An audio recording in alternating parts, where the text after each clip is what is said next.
മക്കളെ, എല്ലാവർക്കും സൈലം ലേണിംഗിലേക്ക് സൈലത്തിന്റെ മലയാളം ക്ലാസ്സിലേക്ക് സ്വാഗതം. അപ്പൊ നമ്മൾ മൂന്നാമത്തെ യൂണിറ്റിലെ പാഠഭാഗങ്ങളെ കുറിച്ചാണ് നമ്മൾ പഠിച്ചുകൊണ്ടിരുന്നത് അല്ലെ. പരീക്ഷയൊക്കെ ഇനി വളരെ കുറച്ച് ദിവസങ്ങളൊക്കെ അല്ലെ, വിരലിലെണ്ണാവുന്ന ദിവസങ്ങളൊക്കെ മാത്രമേ ഉള്ളൂ നമുക്ക് പരീക്ഷയ്ക്കൊക്കെ വേണ്ടിയിട്ട്. നമ്മളെ SSLC ഒക്കെ പഠിക്കുന്ന ചേട്ടന്മാരും ചേച്ചിമാരും ഒക്കെ ടെൻഷൻ അടിക്കുന്നൊക്കെ നിങ്ങൾ കാണുന്നുണ്ടോ. അപ്പൊ നിങ്ങൾ വിചാരിക്കും 10ാം ക്ലാസ് മാത്രം അല്ലെ, 10ാം ക്ലാസ്സുകാർ മാത്രം ടെൻഷൻ അടിച്ചാൽ പോരെ, നമ്മൾ അത്ര വലിയ പരീക്ഷയൊന്നും അല്ലല്ലോ എഴുതുന്നത് എന്നൊക്കെ ഒരു തോന്നലുണ്ടോ? ഉണ്ടെങ്കിൽ അത് വേണ്ട അല്ലെ. എന്താ കാരണം? 10ാം ക്ലാസ്സിലേക്ക് അടുത്ത വർഷം ജയിക്കണമെങ്കിൽ നമുക്ക് നല്ല മാർക്കൊക്കെ 9th വേണം എന്നുള്ളതാണ് കേട്ടോ. അപ്പൊ നമ്മളുടെ ലാസ്റ്റത്തെ പാഠഭാഗമാണ്, അവസാനത്തെ പാഠഭാഗമാണ് ഭക്ഷണവും ആരോഗ്യവും എന്ന് പറയുന്ന പാഠഭാഗം. അപ്പൊ ഈ യൂണിറ്റിൽ എന്തിനെ കുറിച്ചാണ് പറയുന്നത് എന്നൊക്കെ നമ്മൾ പറഞ്ഞു അല്ലെ. എന്തിനെ കുറിച്ചായിരുന്നു പറയുന്നത്? ഭക്ഷണത്തെ കുറിച്ച് അല്ലെ, മാറുന്ന എന്താ പറയുക രുചിഭേദങ്ങളെ കുറിച്ച്, ഭക്ഷണ സംസ്കാരത്തെ കുറിച്ച് അല്ലെ, പുതിയ കാലത്തെ കുറിച്ച്, മാറ്റത്തെ കുറിച്ചൊക്കെ നമ്മൾ എന്ത് ചെയ്തു? നമ്മൾ ഇതിന്റെ ഭാഗമായിട്ട് നമ്മൾ ഡിസ്കസ് ചെയ്തു അല്ലെ. ഇതിനു മുമ്പുള്ള വീഡിയോസ് നിങ്ങൾ കണ്ടിട്ടുണ്ടോ? ഇതിനു മുമ്പുള്ള 2 പാഠഭാഗങ്ങളുടെ വീഡിയോ ടീച്ചർ ചെയ്തിട്ടുണ്ട്. അപ്പൊ ഭക്ഷണവും ആരോഗ്യവും എന്ന് പറയുന്ന പാഠഭാഗം എന്താണ് എന്ന് നമുക്ക് നോക്കാം. നമ്മുടെ ഭക്ഷണം നമ്മുടെ നാട്ടിൽ അല്ലെ, ആഗോള അഗ്രി ബിസിനസിന് പ്രാദേശിക ബദലുകൾ എന്ന വിവർത്തന ഗ്രന്ഥത്തിൽ നിന്നുമാണ് എന്ത് ചെയ്തിരിക്കുന്നത്? നമ്മളുടെ ഭക്ഷണവും ആരോഗ്യവും എന്ന് പറയുന്ന പാഠഭാഗം എടുത്തിരിക്കുന്നത്. മനസ്സിലായോ? ക്ലിയർ ആയോ? ഓക്കെ. ഇത് ആരൊക്കെയാണ് എഴുതിയെന്നറിയാമോ? ഹെലേന നോബക് എന്ന് പറയുന്ന എഴുത്തുകാരിയും അവരുടെ സുഹൃത്തുക്കളും ചേർന്നിട്ടാണ് ഈ കൃതി എഴുതിയിരിക്കുന്നത്. ഈ കൃതി മലയാളത്തിലേക്ക് വിവർത്തനം ചെയ്തിട്ടുള്ളതാണ് MP പരമേശ്വരൻ എന്ന് പറയുന്ന നമ്മളുടെ എഴുത്തുകാരൻ. അപ്പൊ ആ വിവർത്തന കൃതിയാണ് നമുക്ക് പഠിക്കാനുള്ളത്. അപ്പൊ ഭക്ഷണവും ആരോഗ്യവും എന്നാണ് നമ്മളുടെ പാഠഭാഗത്തിന്റെ തലക്കെട്ട് അല്ലെ. അപ്പൊ ഭക്ഷണം, നല്ല ഭക്ഷണം കഴിച്ചു കഴിഞ്ഞാലേ നമുക്ക് ആരോഗ്യം ഉണ്ടാവുള്ളൂ. ആരോഗ്യം ഇല്ലെങ്കിൽ ഇപ്പൊ എന്ത് സംഭവിക്കും അല്ലെ? നമ്മൾ പറയാറുണ്ട്, ചുമരുണ്ടെങ്കിലേ നമുക്ക് ചിത്രം വരയ്ക്കാൻ പറ്റൂ അല്ലെ. നമുക്ക് നല്ല ചിന്തകളൊക്കെ ഉണ്ടാവണമെങ്കിൽ അല്ലെ, വളരെ പോസിറ്റീവായിട്ട് എപ്പോഴും ഇരിക്കണമെങ്കിൽ എന്ത് വേണോടാ? നമ്മളിപ്പോഴും നല്ല ഹെൽത്തി ആയിട്ടിരിക്കണം, നല്ല ആരോഗ്യം ഉണ്ടാവണം അല്ലെ. നമുക്ക് ജീവിതത്തിൽ പലതരത്തിലുള്ള പ്രശ്നങ്ങൾ ഉണ്ടാവും. ചിലപ്പോൾ അല്ലെ വീട്ടിൽ ചിലപ്പോൾ പ്രശ്നം ഉണ്ടാവും, സ്വത്തിന്റെ പ്രശ്നം ഉണ്ടാവാം, പല പല പ്രശ്നങ്ങളുണ്ടാവും. പക്ഷേ നമുക്കൊരു ആരോഗ്യ പ്രശ്നം വരുന്നത് വരെ അല്ലെ, ഇപ്പം നമുക്ക് എല്ലാത്തിനെ കുറിച്ച് നമുക്ക് ഭയമുള്ള, ആകുലതയുള്ള, ടെൻഷനുള്ള സമയങ്ങളൊക്കെ ലൈഫിലുണ്ടെങ്കിലും നമുക്ക് എന്തെങ്കിലും ഒരു ആരോഗ്യ പ്രശ്നം നമുക്ക് വന്നു കഴിഞ്ഞാൽ, കൈ ചെറുതായിട്ടൊന്ന് മുറിഞ്ഞാൽ മതി, നമ്മളുടെ ഏറ്റവും വലിയ പ്രശ്നം എന്തായി മാറി? ആരോഗ്യം. അല്ലെങ്കിൽ നമ്മുടെ ആ കൈ മുറിഞ്ഞ കൈയായി മാറി അല്ലേ. അപ്പൊ ആരോഗ്യം എന്ന് പറയുന്നത് അത്ര ഇമ്പോർട്ടൻ്റ് ആയിട്ടുള്ള ഒരു കാര്യമാണ്. അപ്പൊ നമ്മൾ അല്ലേ അപ്പം അത്തരത്തിലുള്ള ഭക്ഷണങ്ങൾ നമ്മൾ കഴിക്കേണ്ടതിൻ്റെയും അല്ലേ, അങ്ങനെ ഹെൽത്തി ആയിട്ട് ഇരിക്കേണ്ടതിൻ്റെയും, ആരോഗ്യം കാത്തു സംരക്ഷിക്കേണ്ടതിൻ്റെയും, നല്ല ഭക്ഷണം കഴിക്കേണ്ടതിൻ്റെ ഒക്കെ ഒരു പ്രാധാന്യത്തെക്കുറിച്ചാണ് എന്ത് ചെയ്യുന്നത് ഈ പാഠഭാഗത്തിൽ നമ്മൾ ഡിസ്കസ് ചെയ്യുന്നത് അല്ലേ. അപ്പം നമുക്കറിയാം, ആഗോള ഭക്ഷ്യ വ്യവസ്ഥ അല്ലെങ്കിൽ ഭീകരമായ രീതിയിൽ പ്രതിസന്ധികൾ നേരിട്ടുകൊണ്ടിരിക്കുന്ന ഒരു കാലത്താണ് നമ്മൾ ജീവിക്കുന്നത് അല്ലേ. അപ്പം നമ്മളുടെ എന്താ പറയുക, പഴയ അല്ലേ, പലതും നമ്മൾ പഴഞ്ചെന്നൊക്കെ പറയുന്നുണ്ടെങ്കിലും പഴയ കാലത്തെ ഭക്ഷണ രീതികളിൽ നിന്നൊക്കെ എന്ത് ചെയ്തു?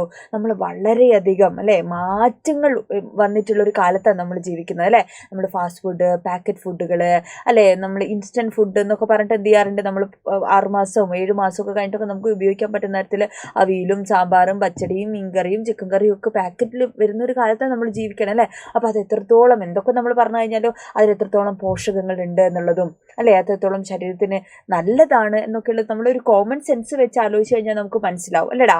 അപ്പോൾ ഇത് ചികിത്സാ വ്യവസായികൾക്ക് അല്ലെ, ഈ പാക്കറ്റ് ഫുഡുകളുടെയും അല്ലെങ്കിൽ ആഗോള എന്താ പറയുക ഭക്ഷ്യവ്യവസ്ഥയുടെ ഈ മാറുന്ന അല്ലെ മാറ്റത്തിനനുസരിച്ച് എന്ത് സംഭവിക്കുകയാണ്? നമ്മളുടെ ചികിത്സാ മേഖലയിലുള്ള ആളുകൾക്ക് വരുമാനം, മരുന്നുണ്ടാക്കുന്നവർക്ക്, മെഡിക്കൽ ഫീൽഡിലുള്ള ആളുകൾക്കാണ് എന്ത് ചെയ്യുന്നത്? അതുകൊണ്ട് ഗുണമുണ്ടാവുന്നത് എന്നുള്ളതാണ് കേട്ടോ. അപ്പോൾ അത്തരത്തിൽ പ്രാദേശിക ഭക്ഷണ വ്യവസ്ഥയെ നമ്മൾ വീട്ടുവളപ്പിൽ പച്ചക്കറിത്തോട്ടം, അടുക്കളത്തോട്ടം, ടെറസിൽ ഫുഡ് ഉണ്ടാക്കുന്നതൊക്കെ നമ്മൾ കാണാറുണ്ട്. ഫുഡ് ഉണ്ടാക്കുന്ന മീൻസ് നമ്മുടെ വെജിറ്റബിളും ഒക്കെ ഉണ്ടാക്കുന്നത് നമ്മൾ കാണാറുണ്ട് അല്ലേ. അപ്പോൾ ഇങ്ങനെ പ്രാദേശിക ഭക്ഷ്യ വ്യവസ്ഥയുടെ പ്രത്യേകതകളെ കുറിച്ചും എന്ത് ചെയ്യുന്നുണ്ട്, അല്ലെങ്കിൽ അതിൻ്റെ പ്രാധാന്യത്തെക്കുറിച്ചും എന്ത് ചെയ്യുന്നു ഈ പാഠപുസ്തകം നമ്മളോട് പറയാണ്. അപ്പോൾ ഇതൊക്കെ എന്തിനാണ് നമ്മൾ പഠിക്കുന്നത്? ഇതൊക്കെ നമ്മൾ നമ്മുടെ ജീവിതത്തിൽ കൂടെ പ്രാവർത്തികമാക്കാനാണ് അല്ലേ. ജങ്ക് ഫുഡ്സ് ഇല്ലാതെ അല്ലേ, പുറത്തുനിന്ന് ഭക്ഷണം കഴിക്കാതെ അല്ലേ നമുക്ക് ജീവിക്കാൻ പറ്റാത്തൊരു കാലത്താണ് നമ്മൾ ജീവിക്കുന്നത് അല്ലേ.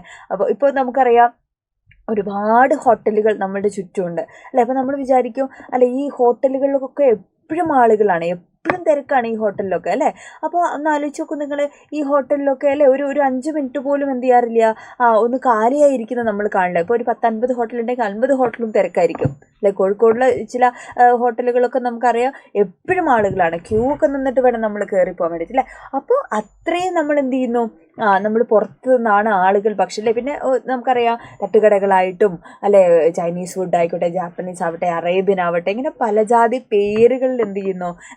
വല്ലപ്പോഴൊക്കെ നമ്മൾ അങ്ങനെ കഴിക്കുന്നതുകൊണ്ട് തെറ്റൊന്നുമില്ല അല്ലേ. പക്ഷെ ഡെയിലി നമ്മൾ അത്തരത്തിലുള്ള ഫാസ്റ്റ് ഫുഡുകൾ കഴിക്കുന്ന സമയത്ത് എന്ത് സംഭവിക്കുകയാണ്, അത് നമ്മളുടെ ആരോഗ്യത്തെ നെഗറ്റീവായിട്ട് ബാധിക്കും അല്ലേ.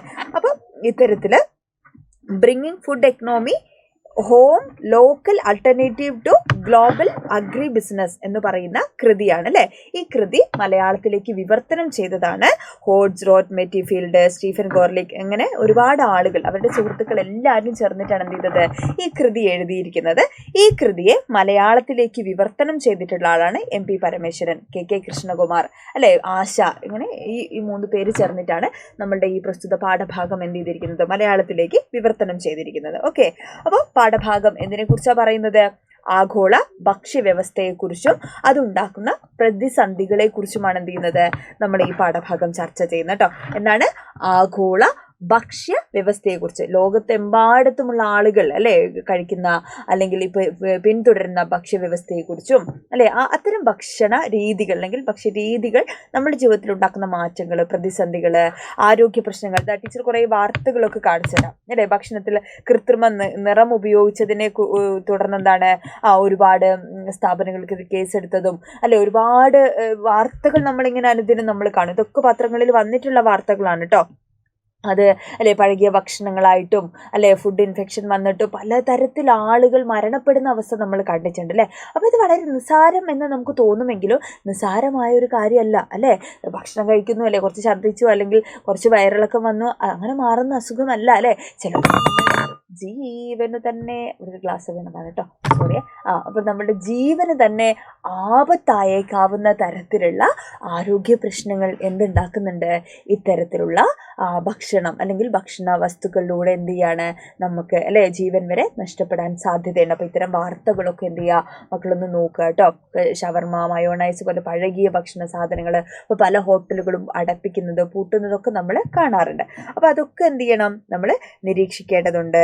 അതൊക്കെ നമ്മളുടെ അല്ലേ പഠന മേഖലയിൽ ഉൾപ്പെടുന്നത് കൂടെയാണ്. അപ്പോൾ നമ്മൾ ഇതൊക്കെ പഠിക്കുന്നു എന്നതിൻ്റെ അർത്ഥം എന്താണ്, നമ്മൾ അത്തരം അല്ലെ അവസ്ഥകളെ കുറിച്ച് കൂടെ അല്ലെ ബോധവാന്മാരാവുക കൂടെയാണ് അല്ലെ. നമ്മൾ എപ്പോഴും കഴിക്കുന്നവരാണ്. ഇപ്പോൾ നിങ്ങൾ പലപ്പോഴും ബ്രേക്ക്ഫാസ്റ്റ് ഒക്കെ സ്കിപ്പ് ചെയ്യുന്ന ആളുകളായിരിക്കും അല്ലേ. അപ്പോൾ അങ്ങനെ ബ്രേക്ക്ഫാസ്റ്റ് ഒക്കെ എപ്പോഴും കഴിക്കാതെ പോയി കഴിഞ്ഞാൽ എന്ത് ചെയ്യും, നമുക്ക് അസുഖമൊക്കെ വരും. നമ്മൾ രാവിലെ കഴിക്കുന്ന ഫുഡാണ് നമ്മുടെ വൈകുന്നേരം വരെയുള്ള നമ്മളെ എനർജി. സ്കൂളിലൊക്കെ പോകുമ്പോൾ അല്ലേ നന്നായി വെള്ളം കുടിക്കേണ്ടതിൻ്റെയൊക്കെ പ്രാധാന്യത്തെക്കുറിച്ച് എന്ത് ചെയ്യും, നമ്മളോട് ഇപ്പോൾ എല്ലാവരും പറയാറില്ലേ. ഇപ്പോൾ നമ്മുടെ സ്കിന്നിലാണെങ്കിലും നമ്മുടെ ഹെൽത്തിനാണെങ്കിലും നമ്മുടെ മുടിക്കാണെങ്കിലും ഒക്കെ എന്താവശ്യമാണ്, നല്ല വെള്ളമൊക്കെ ആവശ്യമാണ് അല്ലേ. അപ്പോൾ എപ്പോഴും വെള്ളമൊക്കെ കുടിച്ചുകൊണ്ടിരിക്കുന്നത് ൊക്കെയാണ് പറയാം.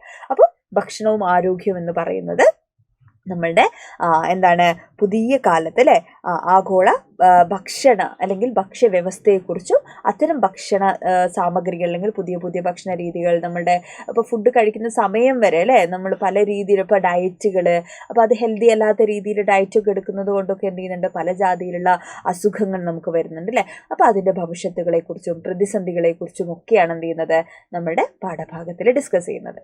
ക്ലിയർ ആയോ? അപ്പോൾ എന്താണ് ഭക്ഷണവും ആരോഗ്യവും എന്ന് പറയുന്ന പാഠഭാഗം എന്ന് മനസ്സിലായില്ലേ. അപ്പോൾ വളരെ പ്രധാനപ്പെട്ടൊരു പാഠഭാഗമാണ്. അപ്പോൾ ഇതിൽ നിന്നുള്ള ചോദ്യങ്ങളൊക്കെ ആയിട്ട് ടീച്ചർ എന്ത് ചെയ്യാം, മറ്റൊരു വീഡിയോയിൽ മക്കൾക്ക് പറഞ്ഞുതരാം കേട്ടോ.